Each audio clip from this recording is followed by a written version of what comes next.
자, 초기 기독교 성서에서 우리가 초기 기독교 신앙을 말할 때는 교회 열심히 모이는 그거 얘기하는 거 절대 아니에요.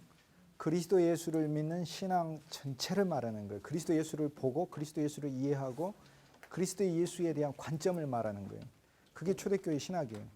이 초대교회 신학이 오늘날의 사실상 한국 교회는 초대교회 성서, 초대교회의 신학이 synchronized rate, 이 싱크로율을 보면은 한 20% 될까? 이렇게 얘기할 수 있습니다.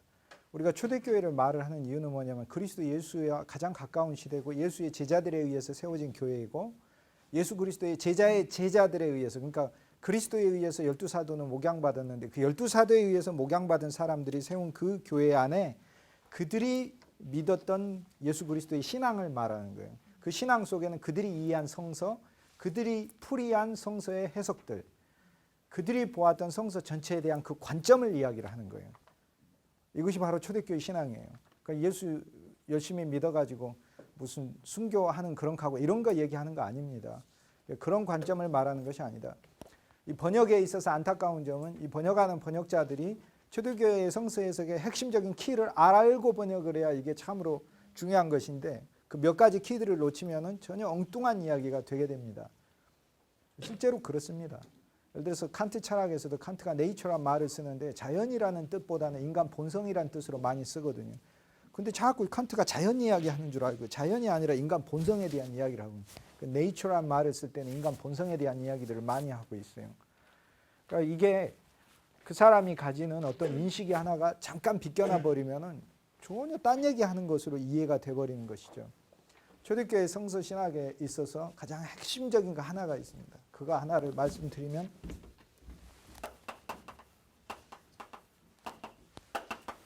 첫째 생명이에요. 생명.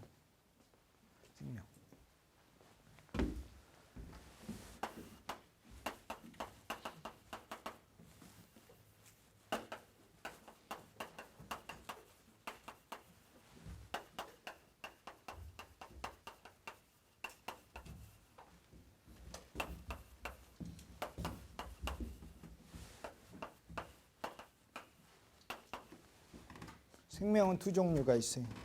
인간 생명을 푸스케라고 하고 하늘 생명을 조에라고 그래요. 자, 예수 그리스도께서 생명이시다. 내가 그 길이요 진리요 생명이다 할 때 에고 에이미 호도스 길이고 진리요 알레테이아 생명이라 그럴 때 조에 이렇게 얘기를 합니다. 신약 성경에는 생명이라는 단어가 100번 이상이 등장을 합니다. 약 한 130번 정도 나오는데 근데 그 단어들 중에서 인간 목숨에 대한 거는 푸스케 20번 정도밖에 안 나와요. 나머지 100번은 조에를 가리키는 거예요. 하늘 생명이에요. 이 하늘 생명은 뭘 말하냐면 그리스도 예수의 본성을 말하는 거예요. 그러니까 그리스도 예수께서 생명이다 이렇게 말씀하셨을 때는 예수님이 내 생명이다 이렇게 얘기를 했을 때는 나의 생명 같은 존재다 그런 뜻이 아니에요. 성경은 그런 얘기하고 있지 않아요. 인간은 소유할 수가 없고 삼위일체 하나님만이 가졌던 영원한 생명이신 그분이 내 안에 새 생명으로 들어오셨다. 그 말을 얘기를 하는 거예요. 그러니까 그리스도 예수를 불신자들은 목숨밖에 없고 신자들은 목숨과 영원한 생명을 같이 가졌다. 그 말입니다. 그래서 성경에서 생명 이렇게 얘기할 때는 번역이 이 두 단어를 다 생명이라고 했는데 원문을 보면 인간 목숨은 푸스케예요. 그리고 하늘 생명은 조에예요. 그래서 예수님은 십자가에서 인간 생명 푸스케는 버리신 건데 하늘 생명은 모든 사람에게 풍성히 공급하셨어요. 요한복음 10장 10절에 보면은 내가 온 것은 양으로 생명을 얻게 하고 더 풍성히 얻게 하려 함이라. 그래서 생명을 얻게 하고 더 풍성히 얻게 한다. 하늘 생명을 인간에게 줘서 하늘 생명이 인간 속에 더 늘어나. 그 11절 그 다음 구절에 뭐라고 하냐면 나는 선한 목자라 선한 목자는 양들을 위하여 목숨을 버리노라. 푸스케는 버린다.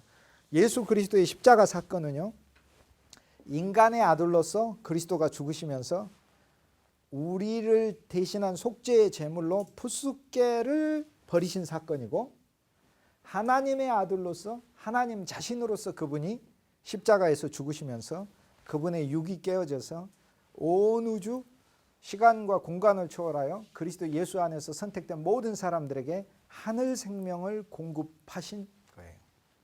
이게 그리스도 예수의 십자가 사건이라. 그래서 우리가 예수님이 나를 위해서 십자가에서 목숨을 버리셨다. 이것을 얘기하는 것은 십자가의 도에서 초보. 그래서 초대교회 신학에서는 그런 거 얘기하는 건 초보라. 그게 중요한 게 아니에요. 목숨을 버리는 건 죄값일 뿐인데 생명을 주신 것은 더 중요한 사건이에요. 하늘 생명을 우리에게 주신 것이.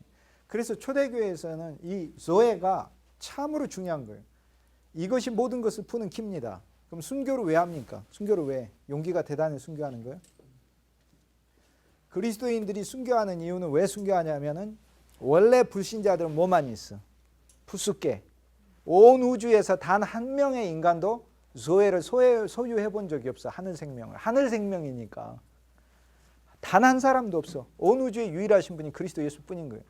그래서 하늘 생명을 소유하신 분은 그리스도 예수뿐이시라 온 우주에 단 한 명도 소유하지 못했던 하늘 생명 자체이시고 하늘 생명을 소유하시고 육체로 오시면서 하늘 생명을 가득 담아서 오신 그 그리스도가 자신을 구주로 영접한 모든 이들의 속에 그 영으로서 들어가시면서 거룩한 성령을 통해 들어가시면서 신자 한 사람 한 사람 속에다가 뭐를 줬다고? 하늘 생명을 줬다 그 말이에요. 하늘 생명을. 그러므로 초대교회는 하늘 생명을 받은 자지 인간 생명이 중요한 게 아니라니까. 그래서 히브리서 2장에 보면은 그리스도의 십자가에서 우리가 그 십자가를 알면 사망의 죽음의 공포에 매여 종노릇 하는 데서 우리를 해방해 주셨다 이렇게 얘기를 해요. 죽음의 공포에 휩싸여서 더 오래 살게 해달라고 막 더 건강 달라고 하는 종교에 빠지는 게 아니라 종교로부터 구출해 주신 거다 그 말이에요. 그리스도인의 합당한 기도는 오래 살자고 계속해서 건강 달라고 기도하는 게 초대교회에서는 없어요. 없어. 종교예요, 종교. 왜냐하면은 우리에게는 뭐가 있으니까? 하늘 생명이 있으니까. 그 인간 생명은 하나의 관문일 뿐이야. 하늘 생명을 영원히 누리기 위한. 그러니까 초대교회는 그래서 순교하는 거지. 용기 100배에서 순교하는 거 아니에요. 이걸 용기 100배에서 순교하면은 그거는 뭐 저기 이슬람 자살 폭탄 테러범들도 아주 더 용기 있던데 크리스찬보다. 그러니까 그 인식이 그런 면에서 신앙이 뭐 용기를 막 내 가지고 뭐 주를 위해서 죽겠다는 그런 결심에서 나오는 것이 아니라 하늘 생명을 실제로 누리기 때문에 그래요. 인간 생명이 아니라 하늘 생명을 누리기 때문에. 그래서 초대교회에서 생명을 말할 땐 사람 목숨을 말하는 게 아니에요. 예수 그리스도 생명을 말하는 거고 그리스도 자체를 말하는 거예요. 그리스도 자체. 이게 키예요. 초대교회에서 이 교부들의 글을 읽을 때 키야. 핵심적인 키야. 근데 이 생명은 뭐냐? 씨다 이 말이에요. 스페르마. 스펌이란 말이 씨예요. 씨. 남자의 정자를 스펌이라고 그래요. 스페르마. 씨다 이 말이에요. 씨. 예수님께서 마태복음 13장에 씨 뿌리는 비유가 있는데 그 씨라는 말, 그 씨라는 말이 바로 스퍼르마, 씨예요, 씨.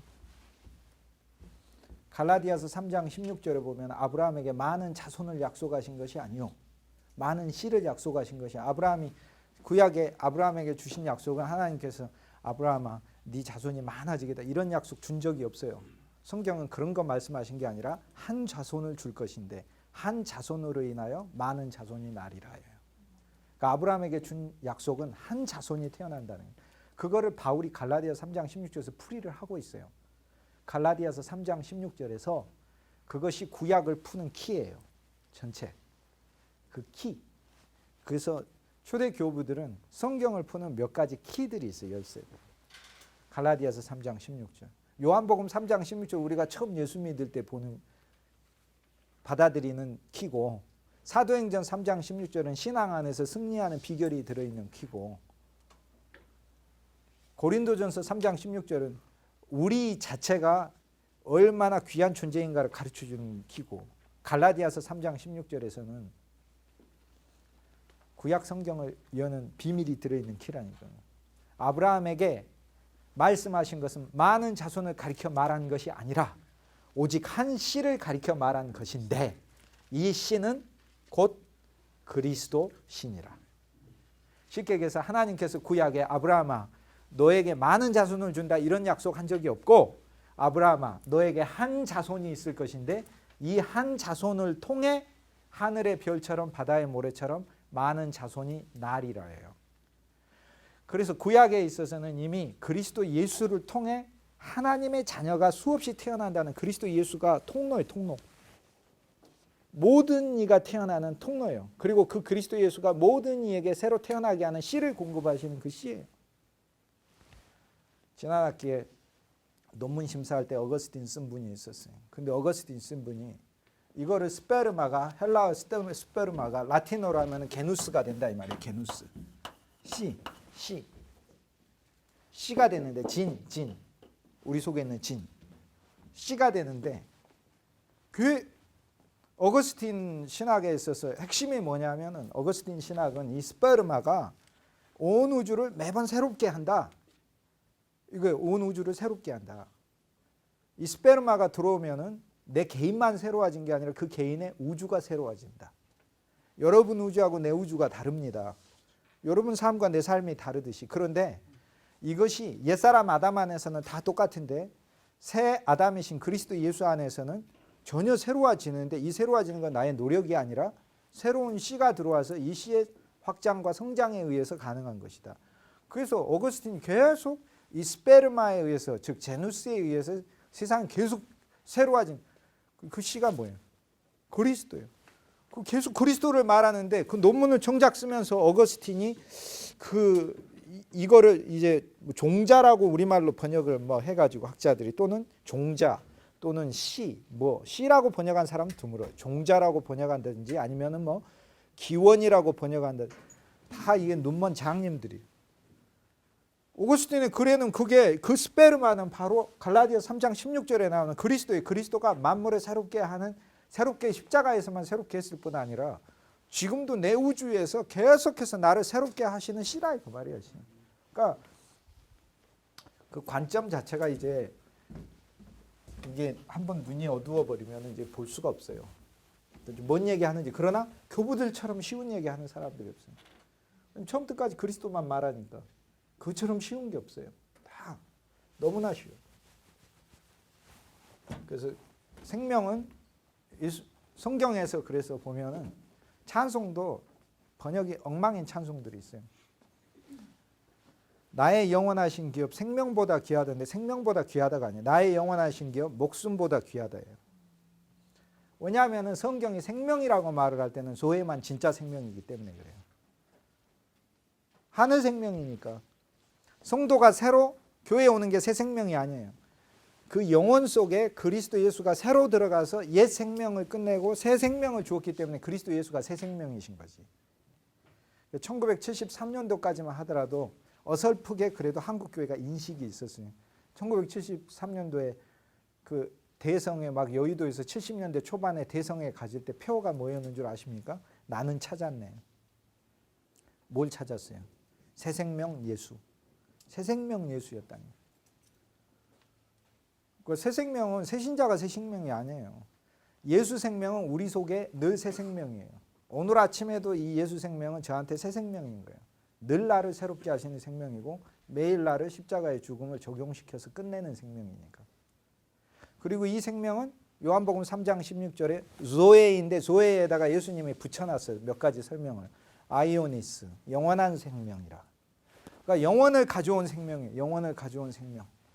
이 생명은 영원 속에 살게 하는 생명이에요. 그래서 그리스도인은 사실 시간 속에 안 살아요. 영원 속에 살지. 아인슈타인이 빛의 속도로 달리면 우리 그 사람이 처한 그 공간의 시간이 지구의 시간이 뒤틀어지는 그것을 증명을 했어요. 빛의 속도로 사람이 달리면 빛의 속도로 달리지 못한 지구에서의 시간과 빛의 속도로 달릴 때 똑같은 한 시간이 달라요. 빛의 속도로 우주에서 한 시간을 달리게 되면 시간과 공간에 뒤틀림이 일어나게 새로운 영역이 생기면서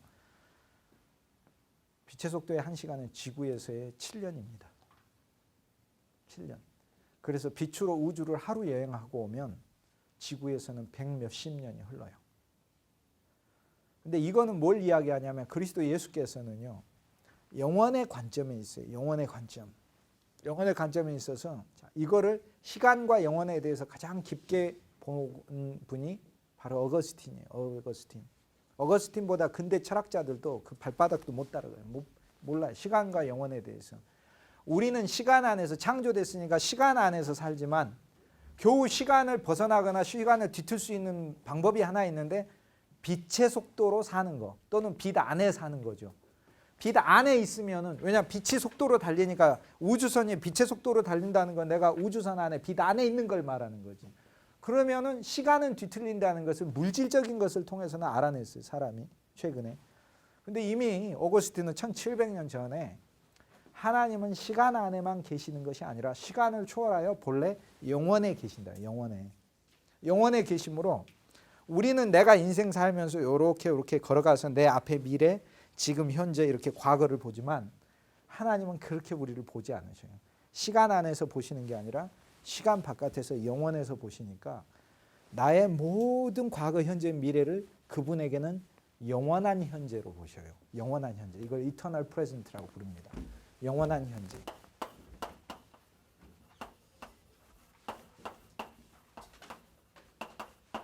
이 개념은 또 하나 참으로 중요한 개념이에요. 초대교회 신앙에서. 영원한 현재. 난 영원한 현재를 사는 거예요. 영원한 현재. 영원한 현재를 산다는 말은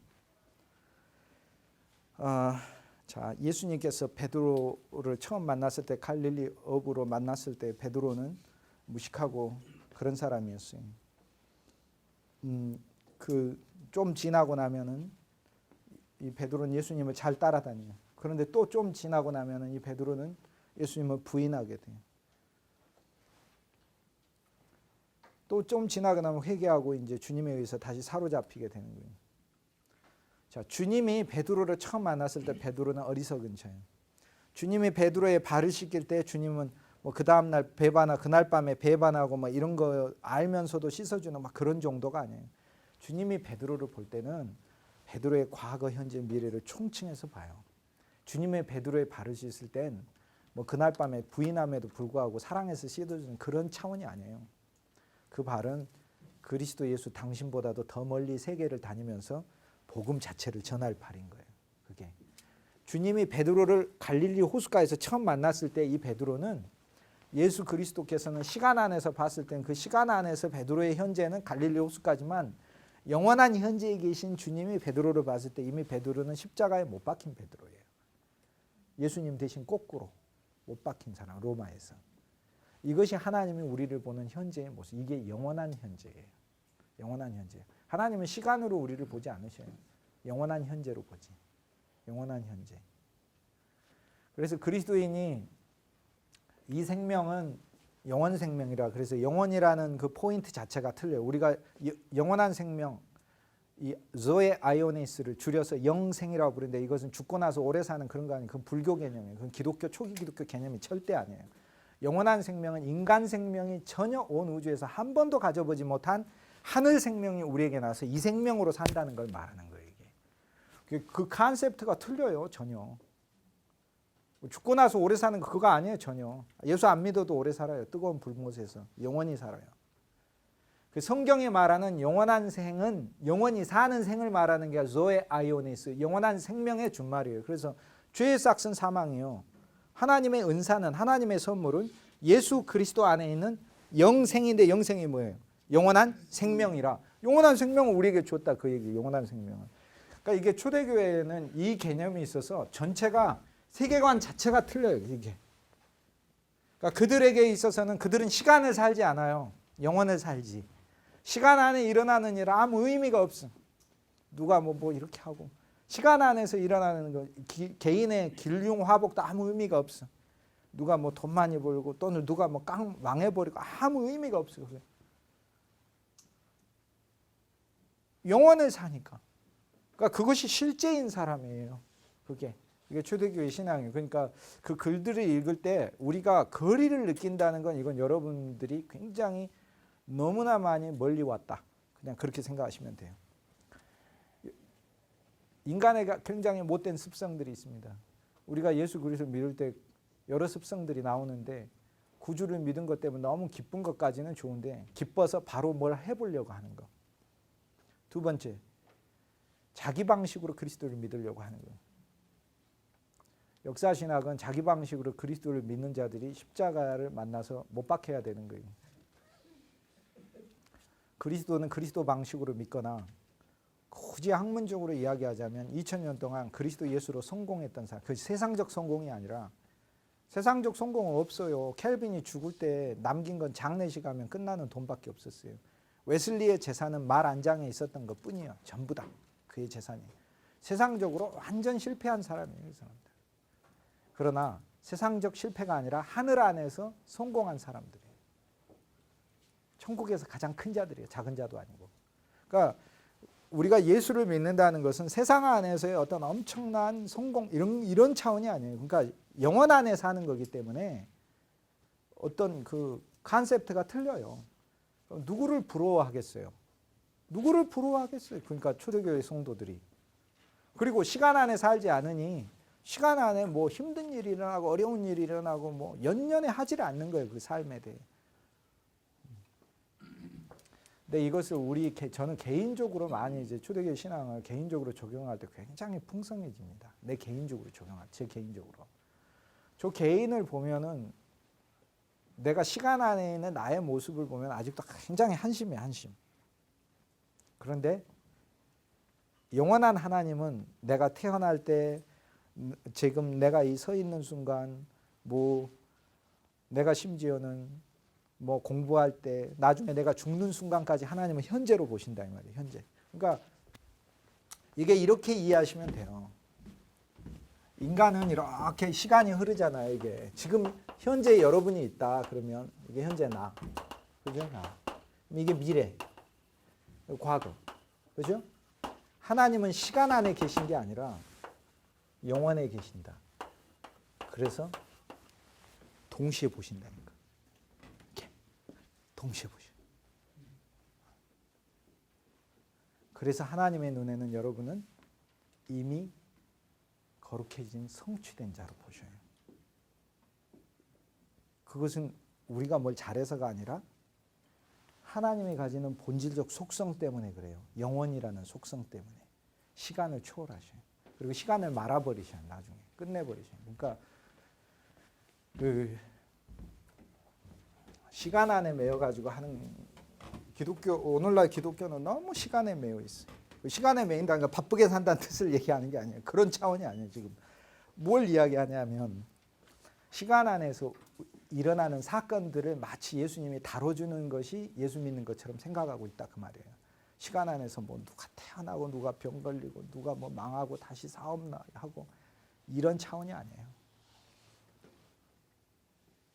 자체로 그런 거에 대한 관심이 없어요. 하늘과 영원에 대해서만 관심이 있지. 그럼 도대체 그 속에 뭐가 들었느냐? 바울의 말로 하자면 측량할 수 없는 그리스도의 풍성이라고 얘기를 해요.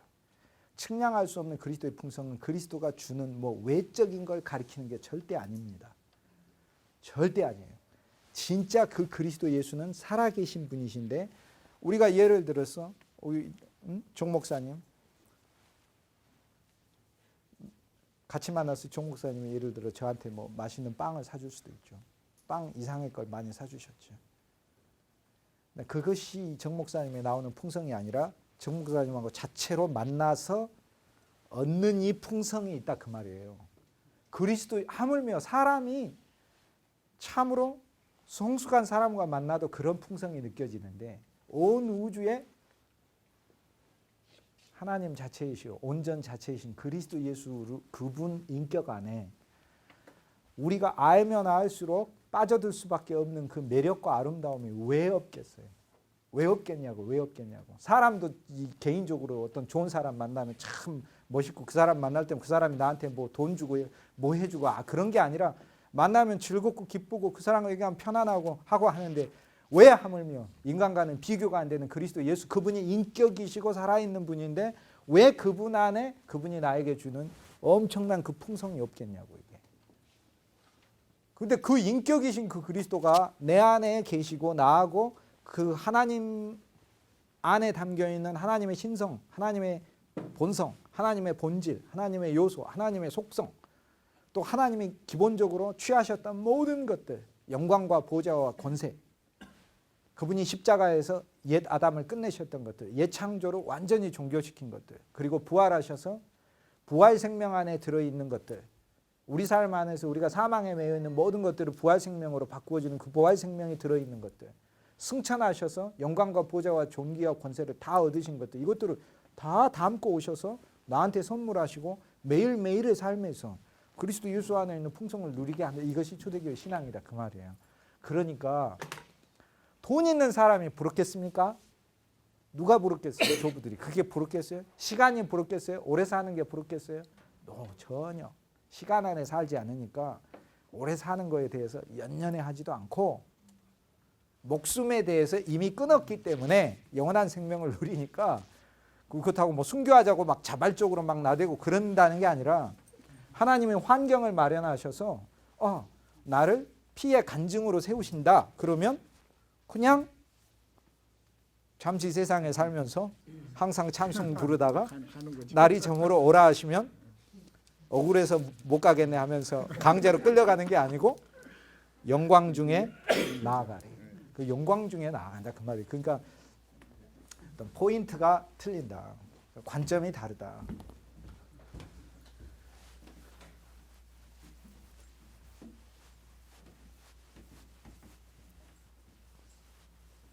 예수님이 내가 생명이다 그래서 요한복음 1장에 보면 태초에 말씀이 계시니라 말씀이 하나님과 함께 있었고 이 말씀은 하나님이시고 만물이 그로 말미암아 지은 바 되었을 때 그가 없이는 된 것이 없느니라.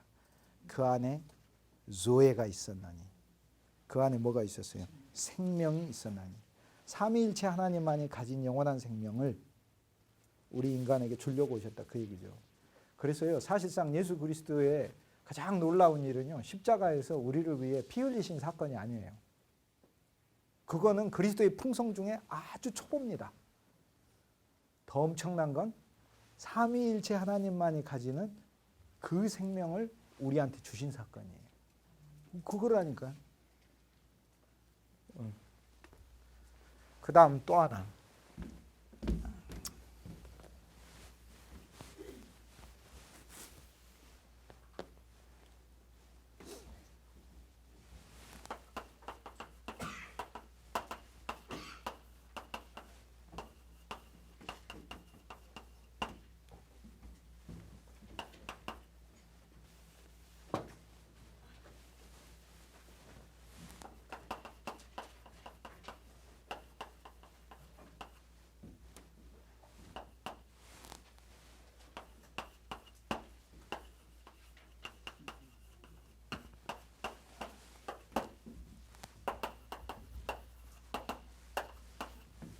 이 개념이 다 달라요.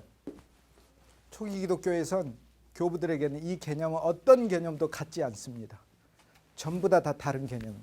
구속, 속량, 구원, 의, 영생, 천국 다 다릅니다. 구속은 속자가 뭐냐면 바칠 속자예요. 바칠 속 또는 갚을 속.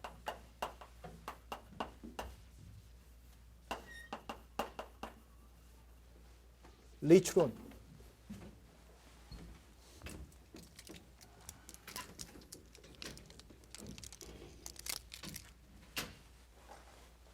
헬라어로 리추론 헬라어로 구속이라고 이야기할 때는 아포라는 말을 써서 아포 리추로세이오스라고 불러요. 아포 리추로세. 아포란 말은 잘라내버린다는 뜻이에요. 그리고 그러니까 무슨 얘기냐면 리추로는 갚다라는 뜻인데 아포 리추로니까 조금 갚았다는 얘기가 아니라 완전히 뿌리채 갚았다. 그걸 얘기해요. 성경에서 구속이라고 말할 때는 아포 리추로세이오스.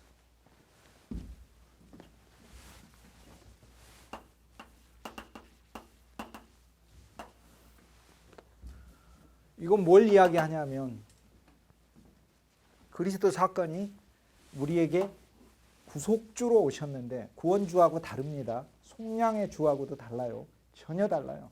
차원이 틀려요. 구속은 갚으신 거예요. 그 주님이. 예수 그리스도께서. 우리가 갚아야 될 게 있습니다. 아담과 하와의 자손이죠. 원죄라는 거 아담과 하와의 죄가 아니에요. 그거 자유주의 신학이에요. 아담과 하와의 죄라는 거. 원죄가 초대교회에서 오리지널 신이라고 부른 거는 나의 원죄를 가리키는 거예요. 나의 죄. 그러니까 아담과 하와의 죄가 누구 죄라는 거예요. 나의 죄라는 거예요. 나의 죄.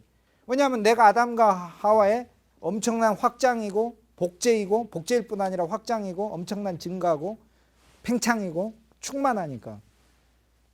아담으로부터 지은 모든 죄의 그 본성들이 내 안에 다 가득 담겨 있으니까. 그러니까 아담과 하와가 창세기 2장에서 창조되고 3장에서 범죄하고 나서 하나님이 아담과의 범죄로 인해서 아담과 하와에게 즉각적으로 주어진 게 있어요. 정령 죽으리라. 그러니까 하나님께는요. 용서라는 게 없습니다. 절대. 하나님은 범죄한 자는 정령 죽이셔야 돼요. 누구든지 죽어야 돼요. 누구든지 죽어야 돼요. 삭개오 죽어야 돼요. 정령 죽어야 돼요. 삭개오 왜 범죄했으니까 수없이. 삭개오의 존재 자체가 범죄자니까. 그런데 주님이 용서해 주셨는데 삭개오를 그렇죠. 용서해 줬죠. 그런데 삭개오는 죽고 용서받았어요. 그 삭개오가 어디서 죽었냐면 그리스도께서 삭개오 대신 죽으신 거예요. 그러니까 그리스도는 자기 죽음을 모든 사람들에 대한 죄의 용서의 대가로 하나님께 지불하시고 용서를 하신 거예요. 요한복음 8장에 보면 간음하다 현장에서 잡힌 여인 예수님이 그냥 용서해 주죠. 성경에 그냥 용서해 준 건 하나도 없어요. 반드시 죄 지은 자는 죽어야 돼요. 그런데 간음하다 현장에 잡힌 여인이 죽어버리면 그러면은 끝나버리잖아. 그런데 하나님의 공의는 성취돼야 되거든. 죄 지은 자는 죽어야 되거든. 그러니까 누가 죽어요? 그러니까 예수 그리스도가 십자가에서 간음하다가 현장에 잡힌 그 여인을 대신해서 죽는 거예요. 그러니까 우리가 받은 용서는 그냥 하나님이 우리 죄를 용서해 주신 것이 절대 없고 우리 자체의 정령 죽으리라는 심판 자체가 하나님 앞에서 우리가 지불해야 될 게 하나가 있어요. 첫째, 영원한 사망을 지불해야 돼요. 하나님께. 왜? 정령 죽으리라 했는데 이건 육신의 죽음만 가리키는 게 아니라 하나님과의 영원한 분리, 영원한 사망 속에 들어가는 것이 선고되어 있으니까 아담의 후손 전부에게. 그러니까 우리 전부는 다 영원한 사망을 하나님께 지불을 해야 된다니까요. 근데 지불하고 있으면은 전부 다 불모세가 가 있어야 되는데 그리스도께서 영원한 사망을 이길 수 있는 유일한 본질은 영원한 생명뿐이에요. 왜냐하면은 5년짜리 생명은 영원한 사망을 못 이겨. 그런데 영원한 사망은 영원한 생명에 의해서만 이길 수 있어요. 왜냐하면 시간이 아니라 아예 차원이 뭐예요? 영원이니까. 그분 자체에 영원히 사는 생명이 있어요. 그래서 사망이 생명에 의해 삼킨 바 되었다. 삼키고 그리스도 예수께서 그래서 정령 죽으리라를 지불하셨다. 그것이 이제 십자가 사건입니다. 그럼 누가복음 15장에 보면 세 번째 비유에 탕자가 되돌아오죠. 탕자가 회개하고 되돌아오잖아요. 그 회개하고 아버지가 용서해 줬어요. 아직도 상가가 먼데 아버지가 밖에 나가서 탕자를 기다리더니 탕자가 돌아올 때 그 목을 껴안고 얼싸안고 집으로 인도하여. 근데 아버지가 탕자를 그냥 용서해 준 것 같지만 그게 하나님의 비유에서는 그런 비유가 없어요. 그냥 용서해 주지 않았어요. 그 탕자의 비유에도 보면 누군가 죽습니다. 그렇습니다. 소가 죽습니다. 그게 그리스도 예수의 화목제요, 속죄제요, 속건제요, 번제이신 그리스도 예수의 죽음의 그림자예요. 그것에 의해서 용서받는 거예요. 그러니까 그리스도 예수께서 에베소서 5장 2절에 그리스도 예수는 우리를 위하여 생축과 제사가 되셨느니라. 자기의 몸을 들이시어 구약에 나오는 생축제사, 생축은 피 있는 제사들, 그 다음에 그냥 제사는 피 없는 제사들, 소제로서, 포도주로서, 기름으로서, 소주로서, 고운 가루로서 자기 자신을 드리셨느니라. 그러니까 그리스도 예수 안에는 구약에서 이야기하는 많은 제사들이 성취되어 하나님께 드려졌다. 그래서 그리스도 예수께서 우리의 구속주가 되셨다 그렇게 얘기를 할 때 그리스도 예수의 하신 사건 자체가 하나님 아버지께 우리가 인간이 갚아야 될 것들 중에 가장 중요한 거 정령 죽으리라를 십자가에서 갚아버리셨다는 거예요.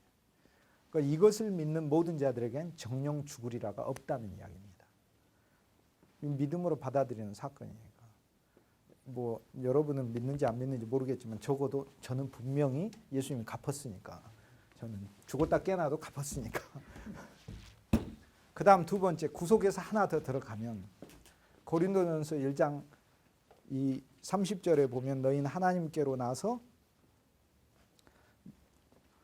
하나님의 자녀가 되었고 그리스도 예수는 하나님께로부터 와서 너희에게 의와 거룩함과 지혜와 구속함을 주셨느니라가 아니라 되셨느니라예요. 그리스도 예수가 자체가 구속이 되셨다는 거예요. 구속을 하셨고 구속을 주셨을 뿐 아니라 그분 자체가 구속이시다. 이건 뭘 의미하냐? 아담과 하와가 범죄해서 정령 죽으리라. 죄값으로만 그리스도 예수가 죽으신다면 예수님은 베들레헴 마구간에서 태어나자마자 헤롯의 군대가 와가지고 싹 잡아가지고 십자가에다가 못 박아버리면 정령 죽으리란 성취돼요. 성취돼요. 안 되는 거 아니에요. 왜? 예수님은 그런 베이비 때는 하나님의 아들이 아니고 하나님이 아니고 커서는 하나님의 아들이면 그렇게 되면 이단 돼버리는 거예요. 나중에 신이 내려왔다는 것이 되니까. 그분은 태어날 때부터 참 하나님이시오 참 인간이신 거예요. 그러니까 예수님이 그러면 베이비 때는 온전한 구속의 제물이 안 되고 성인이 돼야만 온전한 구속의 제물이 돼. 그런 법이 어디가 있어요. 근데 왜 예수님은 그러면은 베들레헴 마구간에서 태어나자마자 십자가에 못 박히시면은 아주 편한데 왜 33년이나 사시고 십자가에 못 박히셨는가? 제가 예를 들어서 전화기를 하나 구입을 했다고요. 전화기를 구입을 했어요. 사용하려고. 봤더니 고장이 나버렸어요. 고장이 나서 고치는 것이 하나의 일이고 또 하나는 더 중대한 문제가 생겼어요. 전화기를 사용하려고 했는데 고장이 나버려서 전화기를 사용을 못하게 된 게 저한테도 큰일이에요. 고장 난 것도 큰일인데 고장 나버려서 활용을 못하게 된 것도 큰일이다 그 말이에요. 왜냐하면 여기저기 전화 걸어야 될 때도 있고 중요한 비즈니스 사무 때문에 연락해야 될 때도 있고 한데 차가 고장 난 것만 큰일이 아니라 차가 고장 나서 약속 시간에 못 가게 된 것이 더 큰일인 경우가 우리 삶에 얼마나 많아요. 그래요 안 그래요?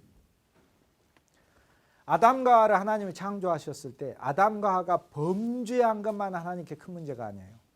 범죄함으로써 칼빈이 뭐라고 해서 하나님이 인간을 창조하신 이유는 하나님께 영광을 올려드리기 위해서예요. 그런데 아담과 하와가 범죄한 것이 하나님께는 큰 문제가 아니에요. 우리 인간 차원에서는 아담과 하와가 범죄한 게 제일 큰 문제인데 하나님 차원에서는 하나님께 온전한 순종으로 영광을 돌릴 인간이 없어져 버린 게 더 큰 문제예요. 영광 받으시려고 지으셨는데 그러니까 그리스도 예수께서 베들레헴 아기로서 죽으셔버리면 정령 죽으리라의 죄값은 지불하시는 분이 되시겠지만 온 우주에서 단 한 명도 아버지의 뜻에 100% 순종하면서 산 그 한 인간이 없어져 버리는 거예요. 베들레헴 마구간에서 죽으셔버리면. 그래서 예수님께서는 33년을 사시면서 자기의 온 생을 통해 아버지 하나님의 100% 순종한 전형적인 한 인간의 삶을 살고 이 삶을 하나님께 선물로 드렸어요. 그런데 이것을 드렸다, 바쳤다 할 때 속에서 참으로 중요한 부분이에요. 무슨 얘기냐? 그리스도 예수께서는 온 우주에서 유일하게 아버지의 뜻에 순종하셨고 순종하신 삶을 하나님께 드림으로 아담과 하와가 하지 못한 일을 성취했어요, 안 했어요? 성취했잖아요. 온전한 영광으로서 보여야 되는 그 삶을 하나님께 드렸잖아요. 근데 예수님이 그렇게 살고 가셨다 그러면 우리한테는 복음이 안 돼요. 그냥 그렇게 원래 살다 가셨으니까. 그리고는 예수님이 100% 순종하고 살고 가셔가지고 그것을 하나님 아버지께 드렸다 그러면 그 예수님이 드린 거지 나하고 무슨 상관이 있어? 아무 상관이 없죠. 그렇죠. 예수님이 살아서 하나님 아버지께 드렸으니까 예수님이 칭찬받는 거지 내가 칭찬받는 게 아니잖아요. 그럼 복음이 안 돼버려요. 그리고 나서 거꾸로 예수님이 그런 삶을 사시고 아버지 하나님의 뜻에 전적으로 순종하고 순종할 뿐만 아니라 마음과 목숨과 뜻과 정성을 다해서 하나님을 사랑하고 그런 삶을 사신 다음에 나보고 그렇게 살아라 이렇게 하면 복음이 아니라 저주가 돼버린다 이 말이에요. 살 수가 없으니까. 인간이 어떻게 그렇게 살아. 노력을 말하는 게 아니에요. 절대 노력해서도 되는 게 아니에요. 이거는. 그러면 무엇이냐. 왜 복음이라고 이걸 부르냐면 그리스도 예수께서 사람의 아들로 죽으실 때는 당신 혼자의 죽음이지만 하나님의 아들로 죽으실 때는 만유를 품고 죽으시는 것인데 그리스도 예수 안에 우리가 그냥 들어있는 거다 그 말이에요. 들어있어요. 그래서 그리스도 예수께서 33년의 온전한 삶을 들이시고 이 삶을 누구의 것으로 선물해 줬냐면 우리 인간한테 당신을 믿는 우리 자신들한테 그 삶을 의로서 선물해 주셨어요. 그러니까 인간들이 하나님 앞에 갚아야 될 것들을 지불하셨다 그 말이에요. 그래서 구속이 됐어요. 이게 구속의 두 면이에요.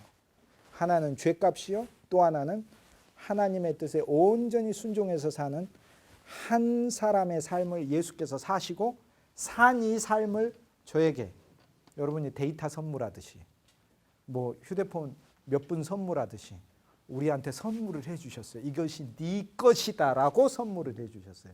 그래서 그리스도 예수의 삶 안에서 그리스도 예수 안에서 아버지와 화목한다 그 얘기를 하는 거예요. 죄값만 지불했기 때문이 아니라 그리스도 예수의 온전히 순종한 삶을 내 삶으로 해주셨기 때문에 그래요. 그러면 이제 실제 안에서는 이제 세 번째 초대교회에서 이제 중요한 부분이 여기 구속과 연관해서 그럼 실제적으로 그러면은 하나님이 다 지불하셨는데 그러면 내 삶에 있어서 그러면 이웃에 대한 부분은 어떻게 되느냐? 초대교회는 이것을 뭘로 해결하냐면 영으로 해결합니다. 영. 오늘 여러분이 얘기 많이 하는 성령, 그 영, 거룩하신 하나님의 영. 성령은 거룩한 영이에요. 하나님의 거룩하신 영. 하나님의 영이 우리에게 온다는 하나님은 영이시니 할 때 하나님은 영이 하나님 자체예요. 하나님 전체고 하나님 자체요. 하나님 전체예요. 영 속의 핵심은 그리스도 예수의 영이 들어있는 거고 아버지 하나님의 충만이 그리스도 예수의 영 안에 있어요. 그러니까 우리에게 오시는 성령은 그리스도 예수의 영이요. 그리스도 예수의 영에는 골로새서 1장에 나오는 아버지의 충만이 들어있는 삼위일체 하나님의 영이라. 그래서 그리스도 예수의 영이 즉 쉽게 얘기해서 바울이 로마서 8장에서 영에 따라 너희가 행할 때 너희에게 넉넉히 이김이 있고 평강이 있고 생명이 있고 영에 따라 행할 때 율법의 요구를 이루는 것이다. 이렇게 얘기를 하는 거예요. 그러니까 하나님께는 우리가 이미 지불을 했는데 이것이 이웃과의 관계에서 나타날 때는 우리 육신이 연약하여 율법의 요구를 이룰 수 없는 것을 하나님의 영은 하시기 때문에 하나님은 하시기 때문에 하나님이 하시는데 그 하나님이 하신다는 방법이 너무 추상적이니까 그 바울이 로마서 8장에서 설명을 하면서 하나님의 영이 너희 속에서 이 일을 이끌고 이루어 가신다. 이걸 얘기를 해요.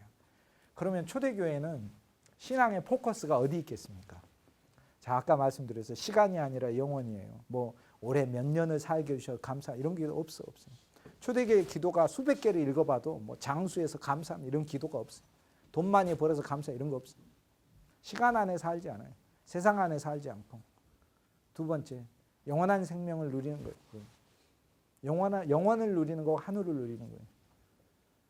세 번째, 그리스도께서 온전히 이루심을 이루는 거고. 네 번째, 중요한 것은 뭐냐면 초대교회는 자기 노력으로 해보려고 하는 게 아니라 하나님의 영을 늘 구하고 하나님의 영이 내 속에서 나를 드라이브를 걸어가. 탁구 쳐보셨죠? 탁구 쳐봤는데 서브 그냥 할 때는 그냥 이렇게 라켓만 대도 그냥 되잖아요. 탁구 선수들과 탁구를 치게 되면 서브에다마다 스핀을 어마어마하게 걸어가지고 공이 가는 게 아니라 공에 힘이 걸린 거죠. 공의 힘이. 사실 하나님께서 기독교 역사에서 2000년 동안 사용한 사람들은 이건 막 육신적으로만 많이 모이고 숫자 많고 이런 거 아니에요. 진짜 그리스도 예수로 가득 찼던 사람들은 그 드라이브가 걸렸어요. 그리스도 예수에 의해 드라이브가 걸렸어요. 그러니까 초대교회가 바로 그런 사람들이었어요. 근데 그 드라이브를 어디서 집중하고 어떤 걸로 드라이브를 걸었느냐? 하나님의 영에 의해. 영에 의해 이 일들을 하는 것이다. 그러니까 그 사람들에게는 예를 들어서 막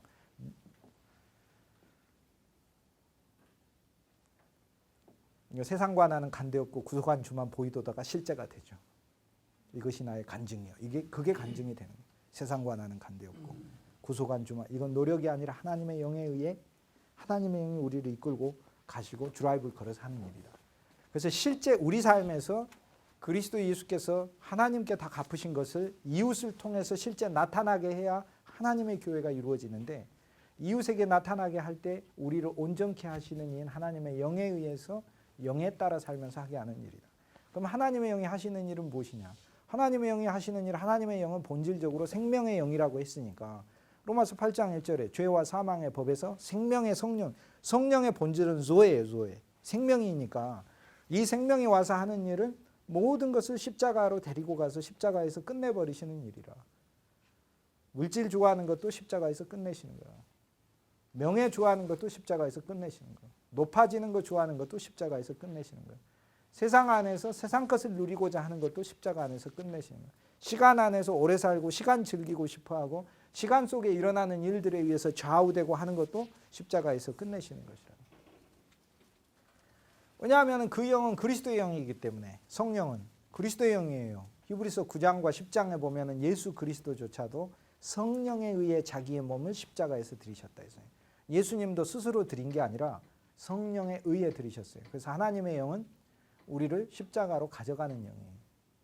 그 십자가는 그 주를 위해 고난받는 것, 그런 차원이 아닙니다. 그게 아니라 옛 세상 자체가 끝나버리는 것을 말하는 거죠. 그래서 이제 초대교회에 있어서는 이 개념이 명백합니다. 오늘날 우리가 흐리게 사용하는 그런 차원이 아니에요. 그래서 구속은 두 차원이 있다니까요. 그러니까 우리가 하나님을 봤을 때는요, 그리스도 안에서 그리스도가 다 지불해 버리셨어요. 그런데 그리스도 바깥에 있으면 우리는 지불해야 될 존재예요. 그렇죠? 뭐부터 지불해야 되겠어요? 그리스도 바깥에 있으면 영원한 사망부터 지불해야 되니까. 그리스도 바깥에 있으니까. 그리스도 안 믿어버리고 그리스도 거부해 버리니까. 그래서 그 사람은 자연스럽게 불못에 가는 것이고, 그리스도 안에 있는, 그러면 내가 그리스도 안에 있냐 없냐는 무엇이 결정하느냐? 믿음으로 취합니다. 믿음으로. 이제 믿음의 부분에 있어서는 우리가 생각하는 그 믿음이 또 초대교회 믿음이 아닙니다. 우리가 이야기하는 그 믿음은 전혀 내 개인의 의지와 신념을 초대교회 믿음과 혼동하고 있는 분들이 많아요. 그렇지 않아요. 일단 이 개념들을 보면, 그래서 속량은 무엇이냐? 속량은 갈라디아서 3장 13절에 속량이라는 단어가 나오는데, 엑스아고라조, 엑사고라조라고 해요. 헬라어로 엑사고라조. 자, 시장에 팔리는 물목들이 바벨론에 대해서 막 이야기하면서 계시록에 보면은 18장에 막 쫙 나와요. 그 팔리는 것들, 세상에서 바벨론, 이 세상 정치적 바벨론, 종교적 바벨론, 거기서 팔리는 것들이 쫙 물목이 나오는데, 그 화려한 것들 다 나오면서 맨 끝에 뭐냐면 거기서 팔리는 사람의 영혼이라 이렇게 돼 있어요. 아고라에서 팔리는 것 중에 제일 귀한 것은, 제일 비싼 것은 사람 노예. 그래서 아고라는 로마의 신도시, 로마는 신도시를 세우잖아요. 그러면 이게 성이 있으면, 성이 이렇게 있으면, 우리나라 옛날 한양에 성이 있으면은 여기 뭐 북대문, 남대문, 동대문, 서대문 이렇게. 이제 이거는 이제 그 가문이 별로 없는 분들이 동대문, 서대문, 남대문, 북대문 이런 거 부르고, 원래대로 하자면 여기는 숙정문이고 여기는 인의 예지니까 여기는 인의 예지니까 유교 사상에 의해 여기는 흥인문이요. 여기는 돈이문이요. 의를 돈독하게 한다, 동이문이요. 인을 흥하게 한다, 흥인문이요.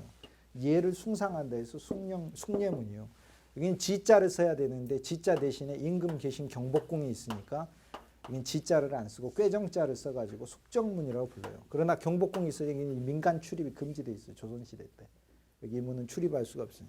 그리고 여기다가 이 시간을 알리는 종을 하나 놔두고 거기에다가 악귀를 쫓아내는 광화문을 세우고 여기다가 종을 치고 종각을 놓고 한양에 있는 도성들에게 땡땡땡 치면서 몇 시인 것을 알렸다 그 말이에요. 그래서 종 앞에 있는 길이 이렇게 있는데 이게 종로,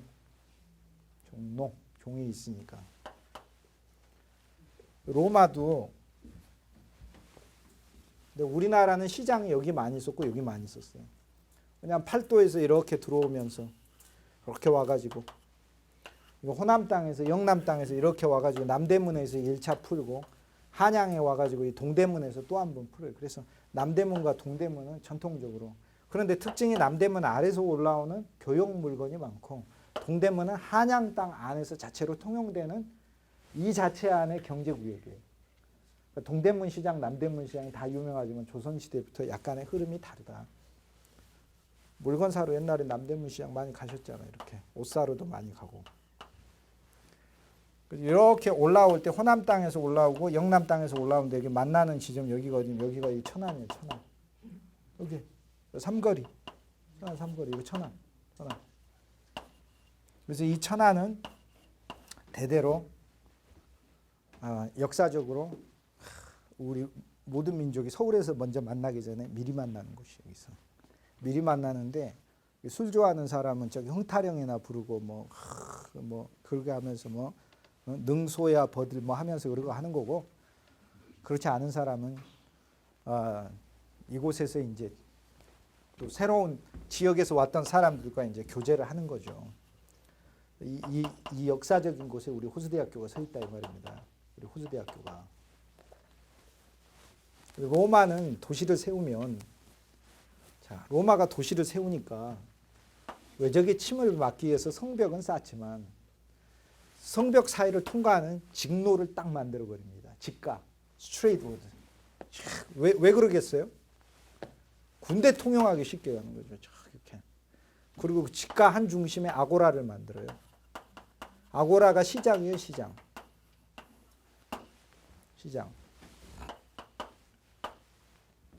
지금 IS가 점령해서 못 가는데 다마스커스 가면, 다메섹, 시리아 다메스커스 가면, 그러니까 옛날에 성지순례를 빨리 다녀오셨어야지.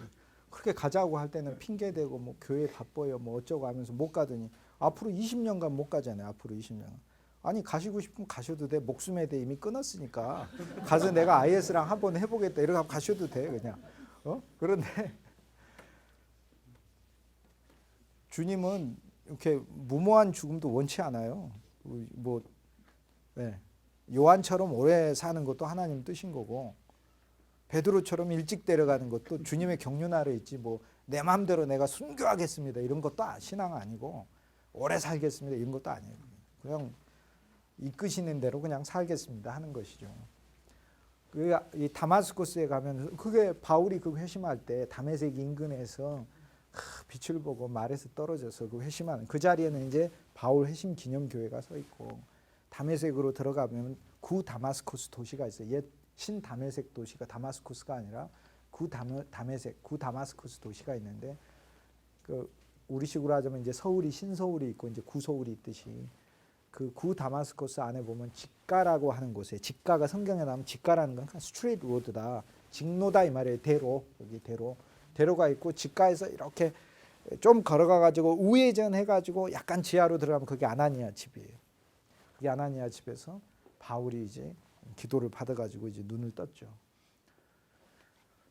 이 직로를 만들고 직로 중심에 이제 아고라가 있는데, 이 아고라가 시장이라, 여기서 물건을 파는 곳이라. 이런 신도시 만드는 건 옛날하고는 좀 다릅니다. 왜냐하면 옛날 고대 도시들은 이 성문 앞에 아고라가 있었어요. 그러나 로마는 성문 앞에 아고라를 안 만들어요. 옛날에는 성을 보호해야 되니까 성문 앞에서 아고라를 만들고, 성문 앞에 앉은 자가 높은 자지만 성서 문화에 있어서는 이제 신약 시대로 오면서는 아고라는 안쪽에 서게 됩니다. 뭐 로마가 다 다스리는데 뭐 그 성이 뭐 새삼스럽게 뭐 둘러싸고 뭐 반역을 일으키지 않고서야 그렇게 하는 게 아니니까, 로마가 다스리니까. 이 아고라에서 팔린 것 중에 제일 큰 게 사람의 노예, 사람의 영혼이라. 그래서 엑사고라조를 갈라디아 3장 13절에 보면은 나무에 달린 자마다 저주를 받을지니 라는 말씀대로 주께서 나무에 달리셔서 우리를 율법의 저주로부터 속량하셨으니 할 때 그 속량은 구속이라는 아프로리츠로세이오스란 단어가 아니고 엑사고라조란 단어예요. 그 무슨 뜻이에요? 아고라에서 엑스 구출해내서 조 이거는 이제 행위를 말해요. 행위. 그리스도께서 우리를 시장에서 하나님이 우리를 이 시장 통해서 건져내셨다. 병자호란 때 임진왜란 끝나고 40년 1592년 임진왜란 시작하고 40년 지나서 병자호란이 시작되면서 청태종이 10만 군대를 이끌고 와가지고 우리나라를 휩쓸어 버리고 인조 임금은 괜히 버티다가 저항하다가 남한산성 들어가가지고 거기서 포위돼가지고 병사 10분의 1도 안 되는 병사 붙들고 있는데 이미 청태종이 왕가에 있는 다 이 왕의 가족들 인질로 붙잡고 있고 문 열고 항복하지 않으면 처형한다고 그러니까 나와가지고 절을 9번을 하면서 인조 구배를 하면서 항복을 하잖아요. 항복을 하고 소현세자 복림대군 다 인질로 끌려가고 그러면서 조선에 있었던 그 수많은 젊은 사람들이 청나라의 종으로 팔려갑니다. 이때 팔려간 사람들을 조선 조정에서 다시 사오자 이렇게 해가지고 사와야 하는 돈을 지불해야 되잖아요. 그래서 조선 조정에서 돈을 마련하는 것을 공속이라고 부르고 사람들이 개인적으로 돈을 마련한 것을 사속이라고 불러요. 속, 바쳐야 되니까, 갚아야 되니까. 속. 그래서 속을 지불하고 사와서 사람을 사와서 그 사람들이 관가에 노비로 사용되면 속천이 되고 다시 양민 신분으로 회복이 되면 속양이 돼요. 속양. 그 단어예요. 그 단어. 바로 그 단어예요. 역사적인 단어예요. 이 단어가. 그런데 갈라디아서 3장 13절을 번역할 때 시장 바닥에서 구출해냈다. 이렇게 번역을 하지 않고 엑사고라조를 속량하셨다. 이렇게 번역을 했다 이 말이에요. 성서 번역을 할 때. 근데 굉장히 의미 있는 번역이에요. 의역을 했는데 그 번역은 상당히 깊이가 있다. 이렇게 얘기할 수 있어요. 왜냐? 그리스도 구속의 십자가 사건의 중요한 걸 이야기하고 있어요. 아포리추론, 아포는 아포란 말이 쳐내버리다는 뜻이니까 리추론, 갚아야 될 걸 그리스도가 다 갚아버렸다 그런 얘기고 100% 하나님 앞에 다 갚아버려. 그러니까 그리스도 예수 안에서 우린 진짜 평강을 가지고 아버지께 나아가는 거고 또 한 면에서 일어난 사건이 엑사고라조인데 시장 바닥에 있는 노예 상태로 죄의 노예로 사망의 노예로 세상의 노예로 살고 있는 육신의 노예로 살고 있는 나를 거기서 구출하셔서 하나님의 자녀가 되게 한 사건이 십자가 사건이니까 속량이라고 번역을 한 거다 그 말입니다. 그러니까 속량은 신분의 변화를 가리키는 십자가에서 신분의 변화를 가리키는 것이요. 구속은 예수 그리스도께서 아버지께 갚으신 하나님을 향한 것을 말씀하는 거예요. 구속은. 이 두 개가 다릅니다. 그래서 구속과 속량이. 구원은 소조 또는 헬라어 두 단어를 써요. 에리사토라는 단어를 씁니다. 소조와 에리사토라는 단어를 쓰는데 구원은 영역을 바꿔버린 것을 말을 합니다. 예를 들면 전에는 내가 흑암의 나라에 있었으나 골로새서 1장 11절 그죠? 이제는 하나님의 아들의 사랑의 나라로 옮기웠느니라. 전에는 악한 세대에 있었으나 이제는 교회 안으로 옮기웠느니라. 전에는 세상에 있었으나 애굽에 있었으나 이제는 그리스도 안으로 옮기웠느니라.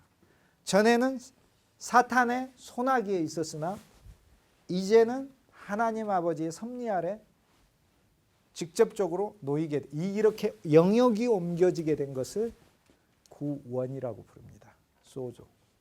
이건 구속과 달라요. 그래서 구속은 그리스도께서 아버지께 지불하신 게 구속이요. 속량은 구속으로 인해서 우리에게 일어난 신분의 변화요. 구원은 우리 삶 전체에 일어난 새로운 영역의 변화다. 이걸 얘기합니다.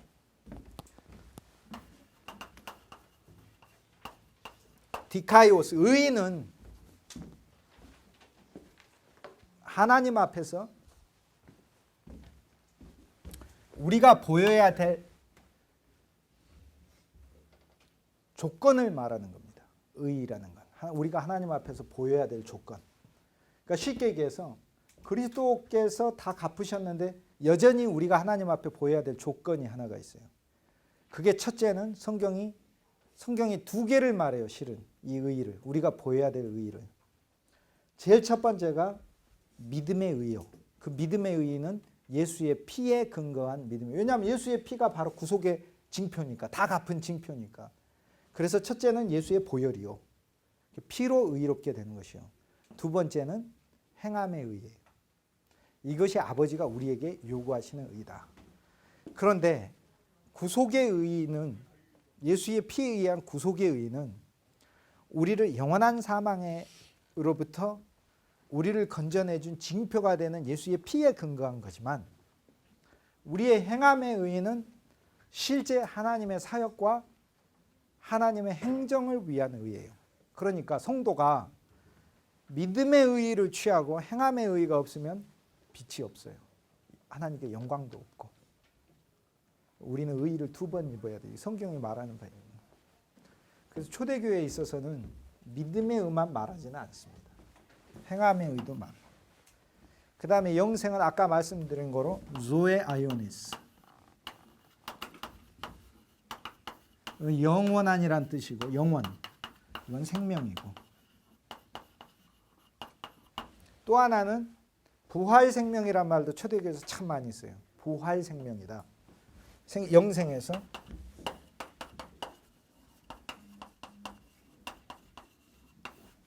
나는 부활이요 생명이다. 예수님이 이렇게 말씀하셨잖아요. 근데 이걸 합쳐서 부활 생명이라고 불러요. 왜냐하면은 예수님 생명이 사망을 삼킨 생명이고, 사망을 경험하고 사망을 부서뜨려 버린 생명이거든요. 그리고 사망이 있는 곳에 부활로 바꿔주는 생명이니까, 예를 들어서 나에게는 오신 새 생명이시지만, 예수님이 새 생명이죠. 그리고 영원을 가져오니까 영원 생명이고, 하늘 안에 살게 하니까 하늘 생명이고, 매일매일 사망을 생명으로 바꾸니까 부활 생명이다, 그 말이. 그래서 초대교회에는 이 부활 생명이란 말을 많이 씁니다. Resurrection Life라고 해요. Resurrection, 부활. 이 단어가 좀 어려운데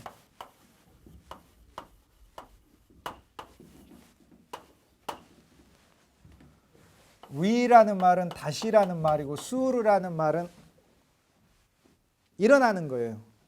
super, 다시 일어나는 거. rise, 일어나는 거. 이렇게 일어남. 이건 다시 일어남. 그러니까 죽었던 내가 다시 일어나서 근데 중요한 것은 이 개가 있어요. 수르에다가 레게가 있어요. 레게란 단어가 있어요.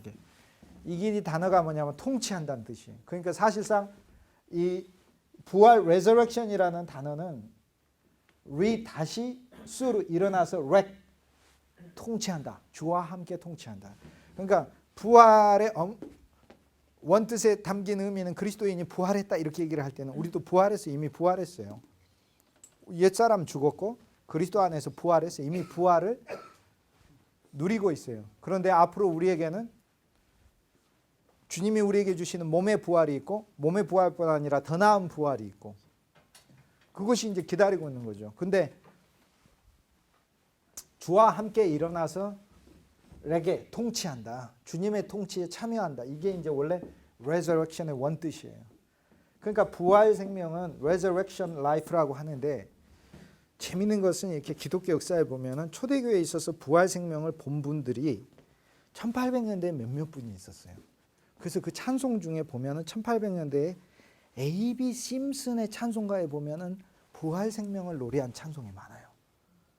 부활 생명, 그리스도, 부활 생명, 그리스도, 이렇게 찬송이 많아요. 그런데 이거를 번역을 할 때, 찬송가 가사를 번역을 할 때 그리스도가 부활 생명이라는 것이 이게 영적으로 이해가 되지 않으면은 그게 뭔 말인지를 모르니까 그냥 부활하신 그리스도 이렇게 번역을 해버린다든지, 부활하셔서 살아계신 그리스도 이런 식으로 번역을 해버렸어요. 부활하셔서 살아계시고 너무나 당연한 거지 뭐 새삼스럽게. 자, 그리스도의 승천이든 부활이든 십자가 죽음이든 예수님이 살아나셨다. 그게 뭐 대단한 일이야. 그분 하나님이신데 예수님이 죽은 가운데서 부활하신 게 어떤 분은 이렇게 예수님이 사망의 권세를 깨뜨린 게 놀라운 일이래. 하나도 안 놀라운 일이에요. 그게 왜 놀랍습니까? 예수님은 본인이 부활하기도 전에 나사로 살리면서 나인성 과부 아들을 살리시면서 이미 얼마든지 죽음을 이기신다는 거 보여주신 분이야. 아니 만물을 창조하신 분이 죽음에서 다시 살아난 게 뭐가 위대한 사건이야? 하나도 위대하지 않아요. 너무나 당연한 사건이지. 아니 박지성이가 원래 조기축구 하다가 프리미어 리그 갔다 그러면 대단한 사건이지만 박지성 선수가 늘 프리미어 리그 뛰고 있는데 새삼스럽게 일면탑에 박지성 프리미어 리그 뛰고 있으면 이런 얘기가 뉴스거리도 안 되는 거예요. 예수님이 죽으셨다 살아나는 건 예수님에게 하나님께 뉴스거리도 안 돼요. 근데 왜 위대한 사건인가? 그리스도가 살아난 게 중요한 게 아니라 주와 함께 죽고 주님이 살아날 때 내가 그분과 같이 살아났기 때문에 부활이 중요한 거다. 그거예요. 그게. 또 거꾸로 주님이 승천한 게 하나도 중요한 게 원래 그분은 하늘에 계셨어요. 원래 하늘에 계신 분이 본래 하늘로 간 게 뭐가 대단한 거예요. 히브리서 2장을 가서 읽어보세요. 에베소서 4장을 읽어보시고 하늘로 올라가실 때 에베소서 2장 시작할 때 그래. 허물과 죄로 죽었던 너희를 그리스도와 함께 일으키사 어디에 앉히시니? 하늘에 앉히시고. 에베소서 4장에 보면 하늘로 올라가실 때 뭐가 어떻게 올라가셨냐면 사로잡힌 자들을 우리 엑사고라조에서 아고라에 여전히 갇혀서 엑스하지 못한 자들 아고라 사로잡힌 자들을 함께 하늘로 데려가사 하늘에서 풀어주시고 교회에게 은사로 선물로 주셨느니라 이렇게 되죠. 그러니까 그리스도 예수의 사건은 예수님이 혼자서 북치고 장구친 사건이 아니라 시간과 공간을 초월해서 시간과 공간 우리는 초월 못하죠. 내가 어떻게 초월해? 내가 2000년 전에 타임머신 타고 갑니까? 못 가죠. 그런데 시간과 공간을 초월하는 분은 영원 생명이신 그리스도 예수 그분의 본성이에요. 왜냐? 하나님 자체이시니까. 그래서 하나님께서 그분 안에서 십자가에 죽을 때 같이 죽이. 그러니까 바울이 그 얘기를 하고 있는 거예요. 너희가 그리스도 예수와 함께 십자가에 죽었다. 이건 실제를 말하는 거예요. 진짜 죽은 거예요. 그리스도 예수와 함께 살았다 이야기할 때도 그 실제를 말한 거고 너희가 하늘에 앉았다 이야기할 때도 미래 약속을 말해요. 이미 이루어진 성취를 말하는 거예요. 그리고 하늘로 올라갔다. 우리가 하늘 안에 살고 있는 것이죠. 그래서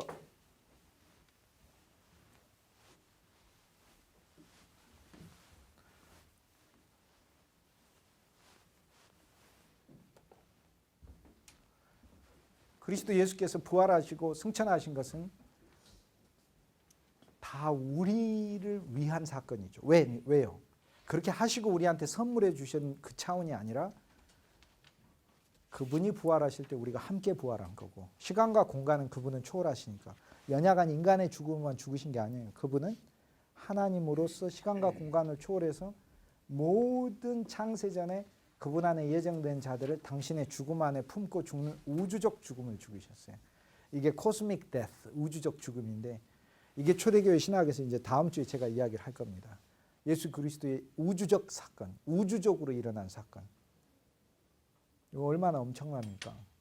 내가 육신으로 태어나기도 전에 시간과 공간을 초월해서 그리스도 예수 안에서 그분과 함께 죽었고 그분이 살아날 때 그분과 함께 살았고 그분과 함께 하늘에 있고 지금 그분이 승천하셔서 얻은 아버지의 영광과 보좌와 존귀와 권세의 통치를 나에게 지금 다 선물하셨으니까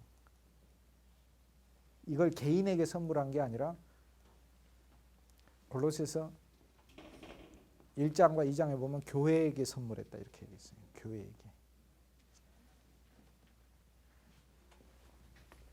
근데 교회가 바로 우리니까 우리에게 선물한 것이죠.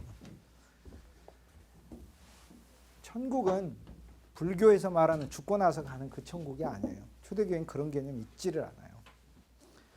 초대교회는 천국이 뭐냐면 그리스도 안이 천국이에요. 그리고 교회가 천국이에요. 제일 가련한 교회가 제가 지난 학기에 가끔 한 얘기가 있어요. 천국의 모형인 교회라고 표 붙였는데 진짜 본 적이 있어요. 제일 불쌍한 교회다. 진리도 모르고 실제도 모르는 거죠. 교회는 천국이에요. 천국의 실제예요. 근데 왜 교회 그러면 천국이 없냐? 천국으로 안 느껴지냐? 자기로 충만해 있고 세상으로 충만해 있으니까. 그리스도 예수 안에 있는 풍성을 누리려고 하지 않고 세상에 있는 풍성을 그리스도 예수를 이용해서 누리려고 하니까.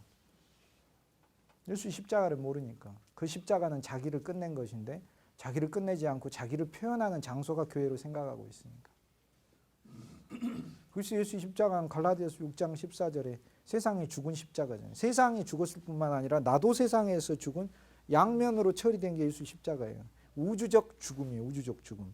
세상이 죽어버렸어요. 옛 세상. 그래서 이제 이 이레니우스 다 어거스틴, 암브로시우스 여기서 이제 초대교회 신앙의 가장 핵심적인 거나 예수 그리스도 사건 안에서 온 옛 창조가 다 죽어버렸어요. 그리고 주와 함께 살아난 자들이 그리스도 안에서 예수 생명으로 연결돼 가지고 한 몸으로 연합되어서 주님의 사랑 안에서 건축되어 가는 것이 그것이 교회다. 그럼 거기에 세상의 위치가 어디 있어요? 없죠. 하늘과 영원의 위치만 있는 거지. 자기의 위치가 어디 있어요? 없지. 그리스도의 위치만 있는 거죠. 이것이 참교회죠. 이게 뒤바뀌어 가지고 혼탁해서 내려온 게 그 다음에 기독교 역사예요. 중세예요. 이것을 다시 하나씩 회복하는 게 이게 종교개혁이에요. 그래서 우리가 오직 믿음만으로 이렇게 하게 할 때는 자기 마음대로 믿는 그 믿음을 말하는 게 아니고 실은 뭘 말하는 거냐면 이건 종교개혁 시간에 해야 될 얘기는 하긴 하겠지만 초대교회 믿음은 그거에 세상에 없는 거, 내가 없는 거, 그리스도 십자가에서 죽은 거예요. 그 믿음이에요. 그럼 뭐만 사는 거? 주만 살았다는 믿음이에요. 주님만 살았어요. 그것이 실제가 된 사람이 시간 안에서 일어나는 사건에 아무런 관심을 두지 않는 사람이 어찌 그 기도에 내가 육신적으로 막 건강해지고 육신적으로 잘 사는 거 이런 걸 구할 수가 있겠습니까? 그러면 그런 것이 없는 기독교가 혼탁할 수가 없죠. 예수 생명으로 가득 찰 수밖에 없는 거죠. 그래서 초대교회가 예수 생명으로 가득 차는 거예요. 그래서 초대교회의 그 믿음은 바로 그런 믿음을 말하는 거예요. 현재가 어떻게 보십니까? 현재요? 나중에 개인적으로 만나서 말씀드릴게요. 오늘 이 개념들을 제가 이제 말씀드린 거는 그래서 천국은 초대교회에 있어서는 천년왕국에 대해서 초대교회 교부들은 다수는 천년왕국의 실제를 믿었고 어거스틴은 천년왕국을 교회로 봤어요. 교회로. 교회가 천년왕국이다. 그러니까 계시록 해석에서 이제 구분이 갑니다. 여기서 계시록 해석에서. 제가 지난주에 포도주 비유에서 마리아를 말씀드렸어요. 마리아가 육신의 마리아라고 생각하면 여러분 로만 카톨릭 교도예요. 육신의 마리아라고 생각하니까 거기서 발전된 게 뭐예요? 마리아에게 중보를 해야 예수님이 마리아한테 이야기하면 다 기적이 바로 온다 이렇게 되는 거예요. 그게 아니고 자 예수님이 마태복음 16장에 베드로에게 예수님하고 같이 다니면서도 몰라. 왜냐하면 사람들의 눈이 어둡고 눈에 흙이 잔뜩 묻었고 수건이 씌워져 있으니까 몰라요. 같이 다니면서도 그분이 하나님이란 것도 몰라. 하나님은커녕 하나님의 아들이라고도 고백을 해야 되는 그것도 몰라. 로 다니다가 예수님이 어느 날은 물어보잖아요. 그래도 사람들이 나를 뭐라 하더냐? 뭐 대답을 하죠. 뭐 세례 요한이라든 엘리야라 하나이다. 선지자 중에 하나라는. 그래서 한 물어. 그러면 니들은 나를 누구라고 생각하냐? 상당히 어려운 질문이죠. 도대체 이 양반이 누굴까? 하나님 같기도 하고 아닌 것 같기도 하고 하나님의 아들인가 아닌가 뭐 아주 어려워요. 근데 베드로가 대답하잖아요. 주는 그리스도시요. 주는 신은 원문에 주라는 말은 없어요. 당신은 그리스도시요예요. 주라는 고백은 이제 하나님이라는 고백인데 끼리오스 야훼가 끼리오스니까 끼리오스 이 고백은 마태복음 16장에서는 안 나와요. 그래서 주는 그리스도시요가 아닙니다. 원문에 집에 가서 찾아보세요. 헬라 원문에. 당신은 그리스도시요. 당신은 그리스도시요. 살아계신 하나님의 아들입니다. 눈이 거기까지만 열린 거예요. 그러니까 이제 예수님이 바요나 시모나 너에게 이를 알게 하신 이는 혈과 육이 아니라 하늘에 계신 아버지시니라. 그리고 나서 뭐라고 말씀하셨냐면 이제 신앙은 예수님이 나의 그리스도요. 나의 모든 것을 끝내러 오신 사람의 아들일 뿐 아니라 나를 구출하셔서 나를 다시 살리시고 주와 함께 하늘에 앉히시고 주와 함께 하늘 권세를 다 주실 그 그리스도 하나님의 아들일 뿐만 아니라 신앙이 거기서 멈추는 게 아니라 내가 교회를 세우리라. 교회에 대해를 보게 하셨잖아요. 교회에 대해. 그럼 너는 베드로라. 이름을 반석이라고 바꿔주시고 내가 이 반석 위에 교회를 세우리라 했는데 그 풀이를 베드로한테 개인 인격한테 교회를 세운다 이렇게 풀이를 하니까 베드로의 후계자 그 후계자 이렇게 풀이가 되면 누가 나옵니까 결국에. 그렇죠. 성경은 그거 얘기하는 게 아니라 그래서 종교개혁은 예를 들어서 나중에 그 풀이를 수정하는데 초대교회도 그런 풀이가 없어요. 베드로 개인에 대한 풀이가 아니다 그 말이에요. 베드로는 우리 전부 다 개인 한 사람 한 사람이 그 개인 한 사람 한 사람의 신앙 고백 위에 하나님의 교회가 세워진다. 그 얘기를 하는 거예요. 베드로는 우리를 얘기하는 거지 특정한 인물을 얘기하는 거예요. 즉 요한복음에서도 해석은 동일하게 교부들에게도 적용이 돼요. 교부들 중에서도 우리가 400년대 이후의 교부들은 완전히 그 마리아 신앙의 이제 율법과 종교 미신에 이제 약간씩 기울여 가지고 교부라고 부르기 어려운 사람들이 로만 가톨릭이 이제 편집해 가지고 번역할 때는 그 부분을 막 강조해서 번역을 했는데 그러니까 마리아가 이제 중보를 했더니 예수님 들어준 거 아니냐. 그러니까 마리아 신앙 쪽으로 풀이를 하는데 그게 아니에요. 마리아는 동정녀, 즉 세상과 결혼하지 않는 교회를 말하는 거예요. 그 교회가 그리스도께 세상의 누림이 다 끝나버린 사람을 가져다가 이에게 예수 생명의 포도주를 채워달라고 요청을 할 때 그때 그리스도께서 그걸 듣는다 그거를 얘기를 하는 거예요. 그러니까 이걸 육신으로 풀이를 하면 엄청난 오류가 나옵니다. 베드로 풀이를 그렇게 하면 오류가 나오듯이.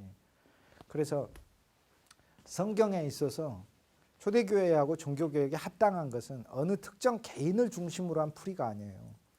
첫째 원칙은 그리스도요. 이제 원칙에 대해서는 제가 다음 주에 또 얘기하겠습니다. 그리스도의 두 번째 원칙은 교회예요. 왜냐?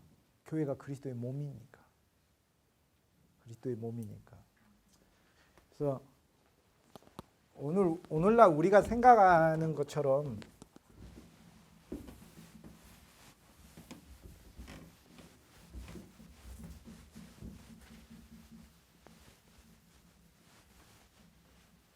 그리스도 예수 안에서 우리가 누리는 풍성은 너무나 깊고 다양한데 너무 교만해서 그냥 뭐 예수 믿으면은 불교에서 무슨 극락 가는 것처럼 그런 식으로 신앙을 생각해서 세상 것을 누리고 싶은 대로 마음대로 누리는 그 내 욕심을 채워주는데 예수님이 수단이 돼가지고 뭐 일 있을 때마다 그런 거 구하는 그런 방식으로 기독교가 빠져버리니까 종교죠 종교. 그죠?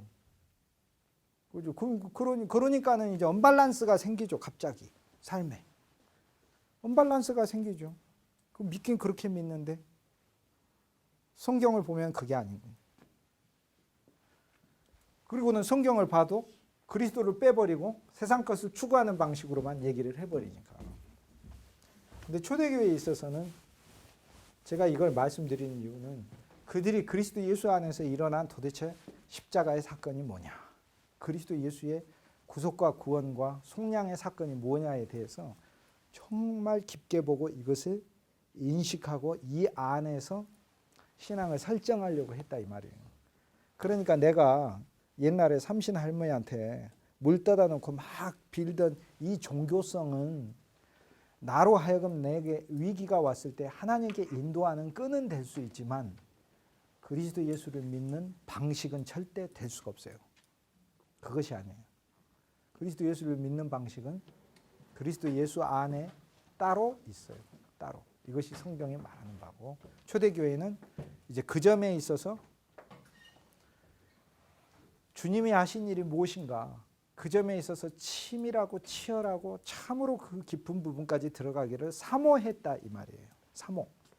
오늘날은 그러면 저와 여러분이 예를 들어서 오늘날의 교회가 그럼 예수를 믿는다 할 때 주님이 이루신 것에 대해서 대체 그러한 사모가 있느냐, 그러한 사모함이 있느냐, 그러한 누림을 정말 원하느냐, 그런 거에 대해서는 자신 있게 대답할 분들이 뭐 계시기도 하고 없기도 하고 뭐 그러겠죠. 그게 단순한 시대가 아니다. 초대교회는 우리가 생각하는 것처럼 단순한 시대가 아니다. 5분만 더 하고 오늘 우리 끝내겠습니다. 식사하셔야 되니까.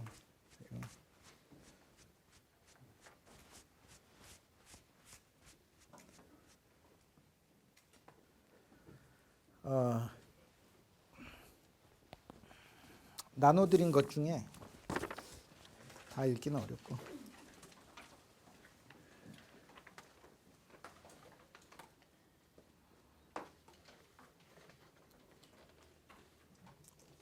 (30페이지) x가 3개인 게 30이에요. x가 10이니까. 그죠? 30페이지. 위에서 단락이 딱 길게 10줄 정도 단락이 오다가 끊어진 데가 있어요. When the veil is taken away.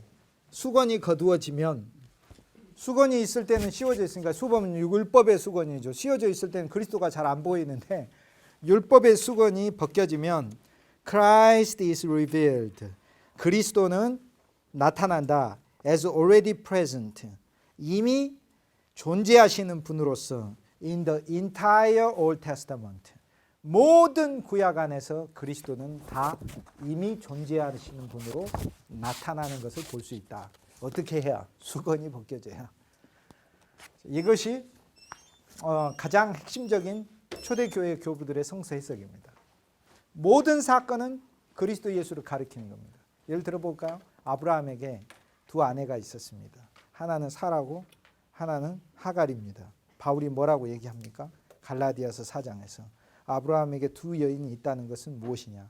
이것은 곧 비유니 이렇게 얘기하면서 알로 고르메나, 알로스 고르메나. 이 무슨 얘기냐면 비유니 하는 것은 두 개가 같이 간다는 걸 말하는 겁니다. 알레하고 아고라. 그러니까 다른 시장이 있다 이 말이에요. 그러니까 무슨 얘기냐면 그 원단어가 원래 아브라함에게 두 아내가 있다는 그 이야기가 보이는 게 하나의 시장이 있고 하나 이야기 시장이고 그 이야기 시장 옆에 또 다른 이야기 시장이 있다.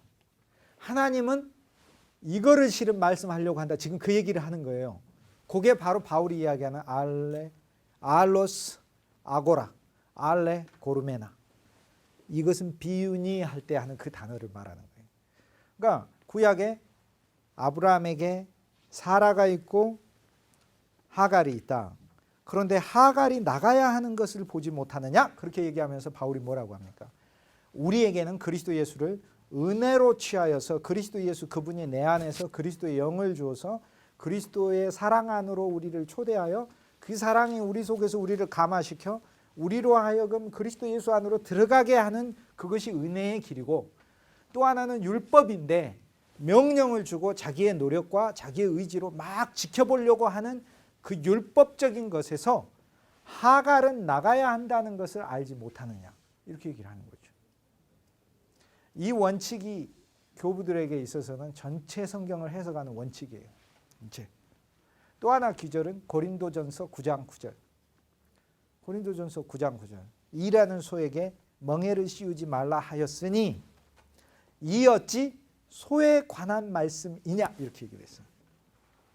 그렇죠? 못 보셨어요? 성경에서 그런 게죠? 그렇죠? 이 어찌 소에 관한 말씀이에요. 그러니까 예수님은 구약 전체에서 이제 사실상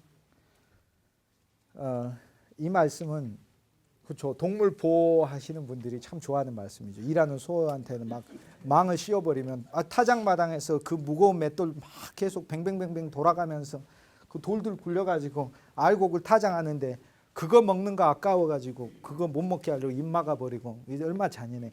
하나님께서 그 입을 풀어라. 그러면서도 먹을 수 있게 해라. 근데 이 기절은 하나님의 일하는 사역자들에게 참으로 중요합니다. 왜냐하면 이 기절이 없으면 여러분은 교회 안에서 절대 살해받으면 안 되게 돼 있어요. 왜냐하면 그 기절을 가지고 바울이 뭐라고 이야기하면 하나님의 사역자들이 교회 안에서 공급받아야 되는 근거로 사용하고 있기 때문에 그래요. 이해 가시죠? 무슨 얘기인지? 일하는 소에게 망을 씌우지 말라 한 말씀을 너희가 읽지 못하였느냐. 이것이 어찌 소에 관한 말씀이냐. 그러므로 하나님의 일하는 사역자들이 자기의 타작마당에서 나는 그 성도들로부터 공개받는 것을 받을 수 있다는 거에 근거로 구약의 규절을 사용해서 지금 얘기를 하고 있어요. 그럼에도 불구하고 바울이 이제 하는 얘기는 고린도 교회에 내가 너희한테 돈 한 푼 받아본 적이 없는데 바울 서신 중에서 제일 긴 게 고린도 전서와 후서예요. 고린도 교회. 실제로는 제일 많이 도와주고 막 데살로니가 교회 몇 장 안 돼. 몇 장 안 되고 막 빌립보 교회 정말 많이 도와줬는데 몇 장 안 돼. 그러니까 바울의 이제 그 사역을 보면은 누구로부터 뭘 많이 받았다고 해서 그 사람에게 대해서 막 지나치게 뭐 목양에 관심을 보이고 또 누구로부터는 덜 받았다고 해서 그 사람을 뭐 목양에 있어서 배제하고 이런 게 아닌 엄청난 예수 생명임을 알 수 있죠. 예수님이죠. 뭐 예수님 자체죠. 바울의 영이 그리스도의 영이죠. 왜냐하면 바울의 서신을 하나님께서 당신의 말로 우리한테 주셨으니까. 바울의 영이 그리스도의 영으로 충만해서 바울의 입에서 나오는 걸 하나님께서 사실상 내 말과 같다. 사실상이 아니라 이것이 내 말이다. 이렇게 인정해 버리신 거잖아요. 그럼 성경이 그거지. 그럼 바울의 말이라면 찢어서 없애버려야지. 뭐하러 읽고 그러고 있어요. 그러면. 성경에 빨간 줄만 예수님 말씀이냐. 그처럼 어리석은 게 없어요. 그렇지 않습니다. 그건 육신적 그리스도의 말씀이고 영이신 그리스도는 바울을 당신의 영으로 채워가지고 바울의 입을 통해서 우리에게 당신의 말씀을 하고 계시는 거니까. 그래서 이제 구약 성경을 푸는 전체 키는 그리스도라. 모든 것은 그리스도 예수의 사건을 말하는 것이. 이스마엘이 나가야 한다 하는 것은 우리 삶에 있어서 내 노력으로 주님의 일을 해보려고 하는 그것이 나가고 은혜에 의해서 사라에 의해서 이삭이 태어나듯 하나님의 은혜에 사로잡히고 하나님의 은혜를 사모하고 그 하나님의 은혜의 실제인 그 사랑이 내 안에서 내 자신을 전적으로 점유하도록 드릴 때에 그때 내 안에 독자 이삭 즉 그리스도 예수가 독자로 태어난다 그 얘기를 하고 있는 게 성경은. 이것이 초대교회의 전체 해석의 원칙 중에 하나예요. 또 하나는 광야에 따르는 반석이 있었으니 이 반석은 곧 그리스도시니라. 고린도후서에 본 바울이 우리의 유월절 양이신 그리스도, 우리말에 양이라고 했는데 이것은 헬라 원문에는 없어요. 우리의 유월절이신 그리스도 이렇게 돼 있어요. 우리의 유월절이신 그리스도. 양에 대해서는 이미 요한이 이야기했어요. 세상 죄를 지고 한 하나님의 어린 양. 또는 바울도 이미 에베소서 5장 2절에 그리스도 예수는 자기 몸을 생축과 제사로 드리셨느니라 해가지고 이미 구약에 나오는 항목들이 그리스도 예수를 말하고 있고, 심지어는 히브리서 기자는 9장에 뭐라고 하면 옛장막과 참장막이 있는데 옛장막에서는 대제사장 혼자밖에 1년에 못 들어갔지 않느냐.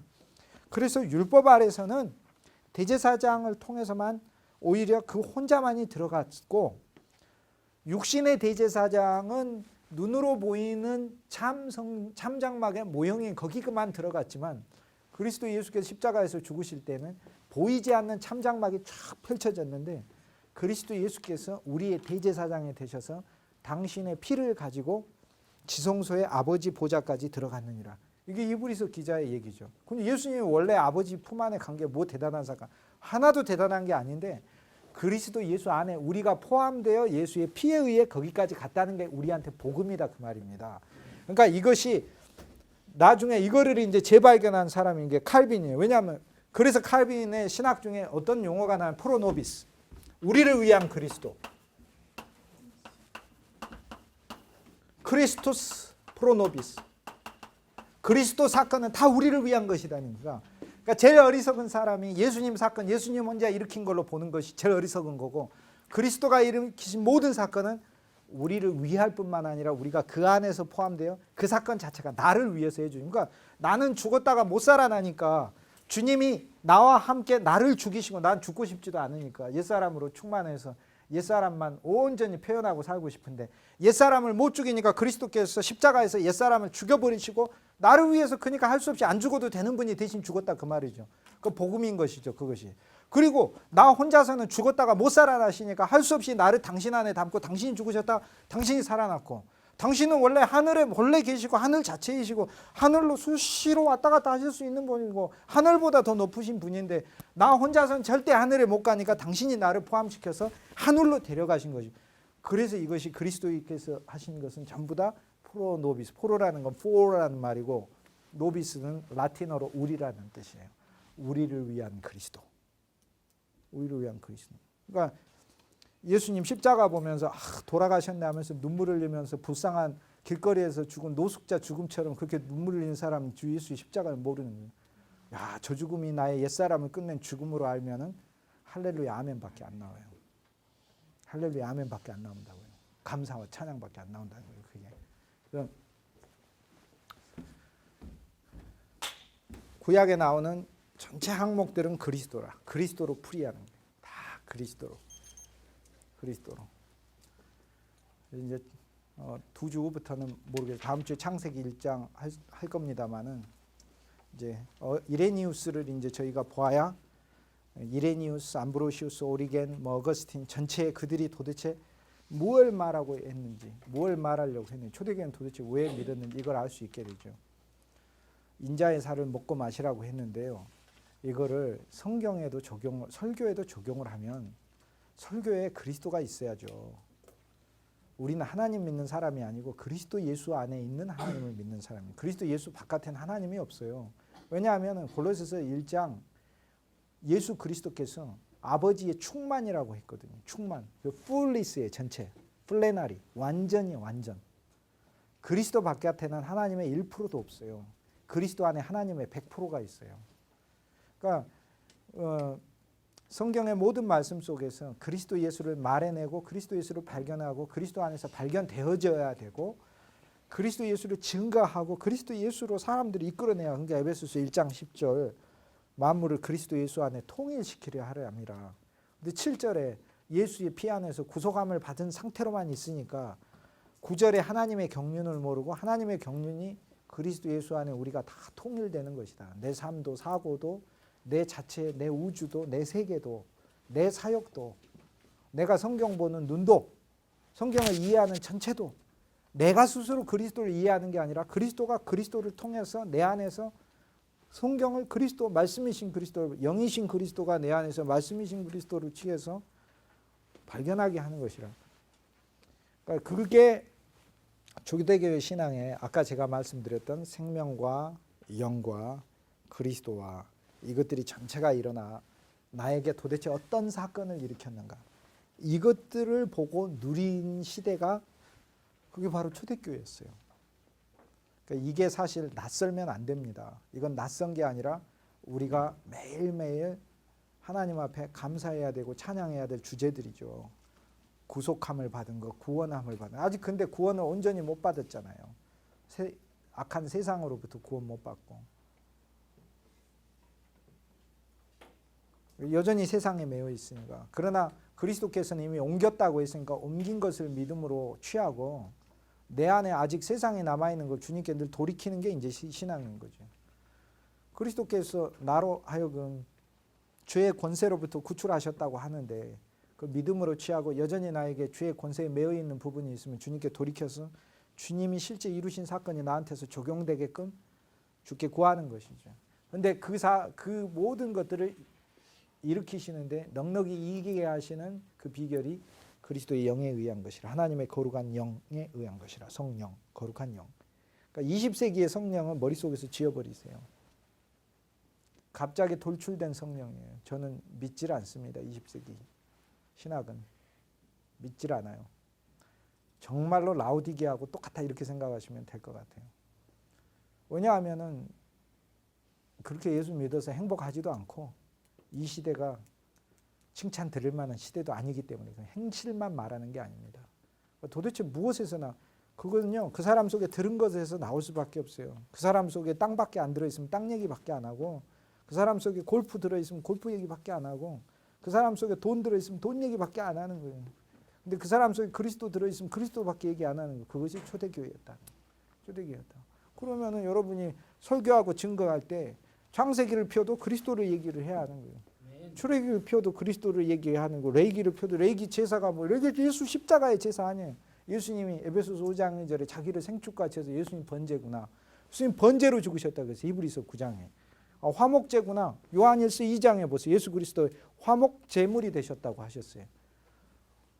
성막에 있은 지성소구나. 로마서 3장 25절에 그분은 우리의 지성소의 언약궤에 있는 속죄소가 되셨다 했어요. 시은좌. 은혜의 보좌. 화목제가 아니라 화목의 장소가 되셨다.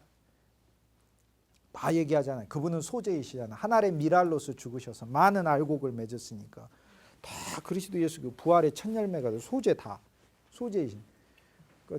그리스도를 말하고 그리스도를 얘기하고 그래서 성도들을 세상으로부터 그리스도가 십자가를 통해 구출하셨으니까 예수 그리스도 안에 풍성 안에 들어가게 하는 것이 그게 초대교회 사람들의 의식이었어요. 그 안에서 시간 안에 일어나는 일들은 별 의미가 없어요. 내 삶에 뭐 내가 세겜에서 도단으로 가가지고 뭐 거기서 나를 막 사람들이 다 묻어버려도 상관없어. 왜? 주님은 구덩이를 마련하시니까. 내 구덩이에 들어가도 상관없어. 왜? 나를 거기서 끌어내서 나를 살려주는 상인들이 나타나니까. 상인들이 나를 끌고 와서 노예로 데리고 와도 상관없어. 나는 그곳에서 형통케 하시는 여호와를 만나니까.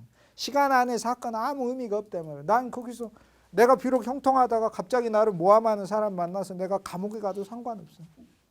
그곳에서도 하나님께서는 나를 부활시키시 놀라운 사람들을 보내주는 거니까.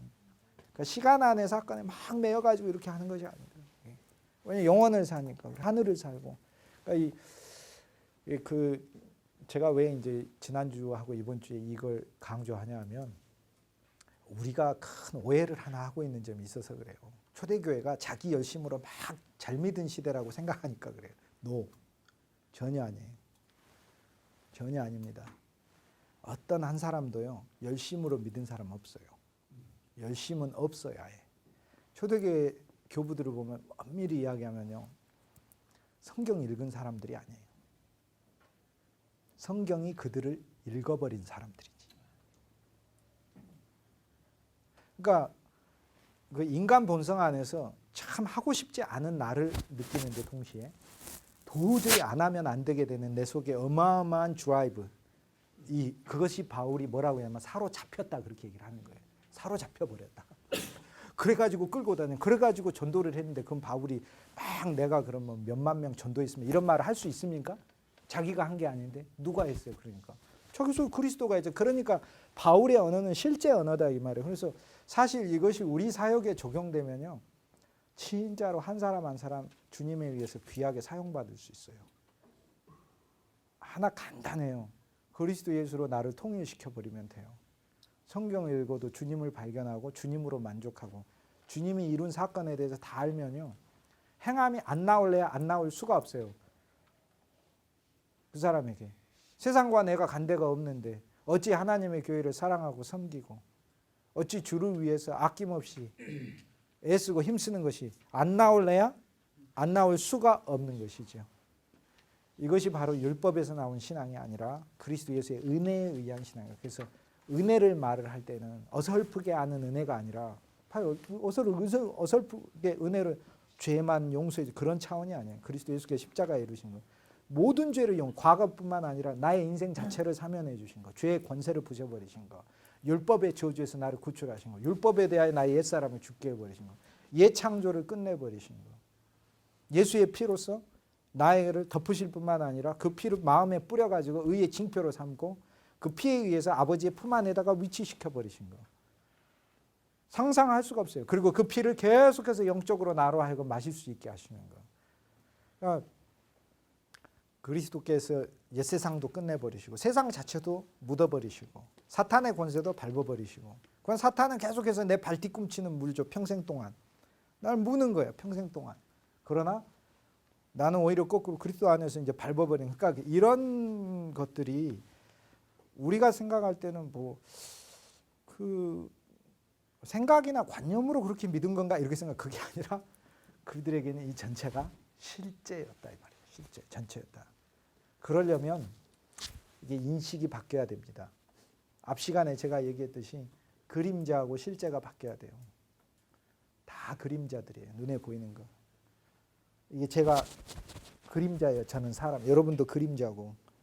온 우주에 진짜 사람 한 사람밖에 없어요. 그리스도 예수. 그러니까 사실 다 사람도 껍데기들이에요. 돈도 다 껍데기예요. 진짜 돈은 그리스도 예수밖에 없어서 참 보아하니까. 그걸 아는 사람이 다 성경에 나오는 사람들이에요. 다윗이 뭐라고 해요? 마사다에 올라가고 거기서 숨어 있으면서 마사다 가보셨잖아요. 마사다가 히브리어 말로 요새란 뜻이에요. 요새. 거기 숨어 있으면서 사울을 피해가지고 야, 이 마사다 엄청 좋네. 높이 300m. 왼쪽에 사해바다 깎아지는 절벽에 그거 쳐들어오려면 사울이 옛날 로마 군단 군단처럼 로마 10군단처럼 2년 동안 병사 수만 명 동원해가지고 산성 쌓아야 자기 공격하는데 야 이거 참 안전하고 이게 아니는 거예요. 그 요새 비록 있을지라도 이 요새는 껍데기다. 누가 진짜 나의 요새라는 거예요. 하나님이 나의 요새다. 주가 나의 요새다. 요새뿐만 아니에요.